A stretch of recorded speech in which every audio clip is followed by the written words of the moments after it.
প্রজাপতি এই যজ্ঞ চলবে। চালিয়ে যান গুরুদেব, চালিয়ে যান পুরোহিত মশাই। আমি তো না, এই যজ্ঞ আমি কিছু সম্পূর্ণ হতে দেব না। এই যজ্ঞ আমি লগ্নবদ্ধ করে শেষ করে দেব। তবে আইনের সাথে আমিও থাকবো।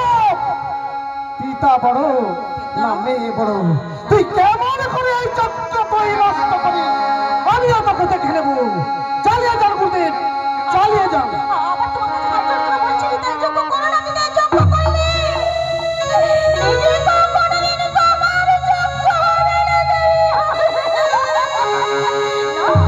না, আমি আর সহ্য করতে পারছি না। এই সতীর জীবনে শুধু পতির অপমান আমি কিছুতেই পারবো না। তাই আমার স্বামী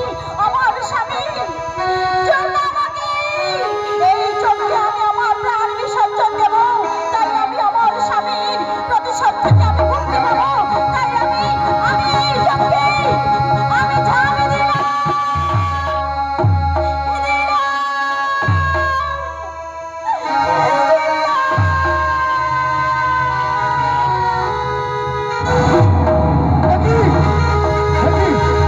সর্বনাশ হয়ে গেল।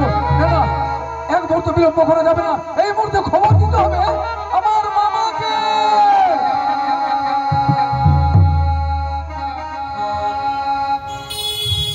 মামা গো, ও মামা, মামা,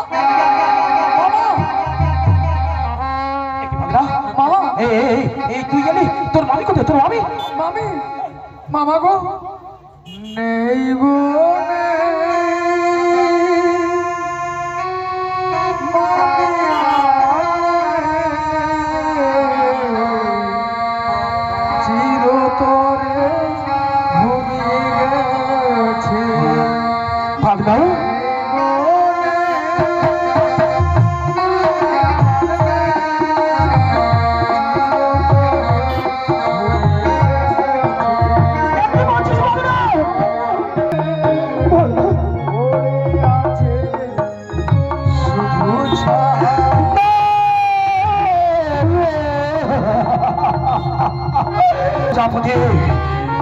তুই আমার স্ত্রীকে বাঁচতে দিবি না। না, আমি তোকে ছাড়বো না, আমিও তোকে শেষ করবো। না, এখন কি করি পায় না। আমি আমার জটা ছেড়ে এমন একজন মহাপুরুষ সৃজন করবো। সেই মহাপুরুষের দ্বারায় আর মস্তক আমি ছেদন করবই করবো। তাই এই মুহূর্তে আমি জটা ছিঁড়ে সৃজন করলাম সেই এক মহা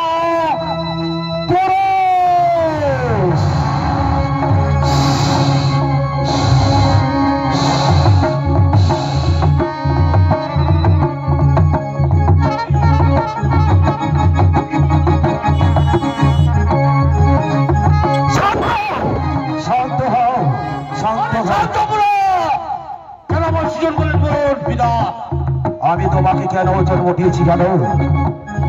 আমি তোমাকে জন্ম দিয়েছি আমার স্ত্রীকে ওই দক্ষ প্রজাপতি বাঁচতে দিল না।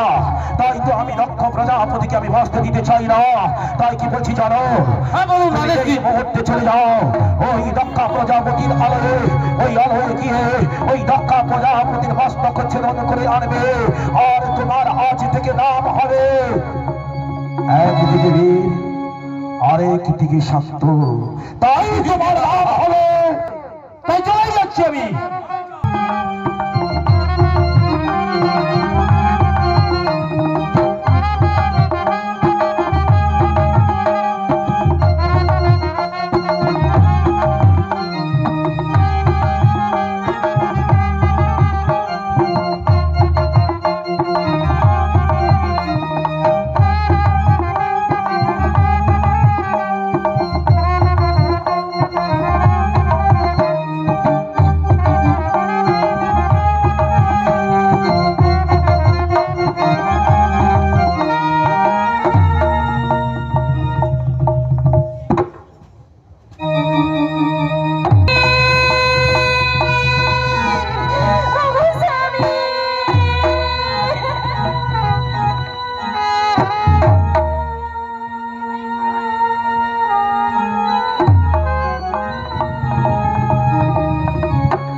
সিঁদুর আমি কিনে নেবো না?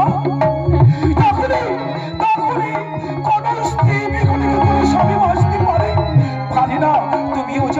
তুমিও যেমন তোমার পতি ছাড়া তুমি বাঁচতে পারো না, আমি আমার স্ত্রী ছাড়া আমি বাঁচতে পারি না। তাই তো তোমার স্বামীর আমি প্রাণ নিয়েছি।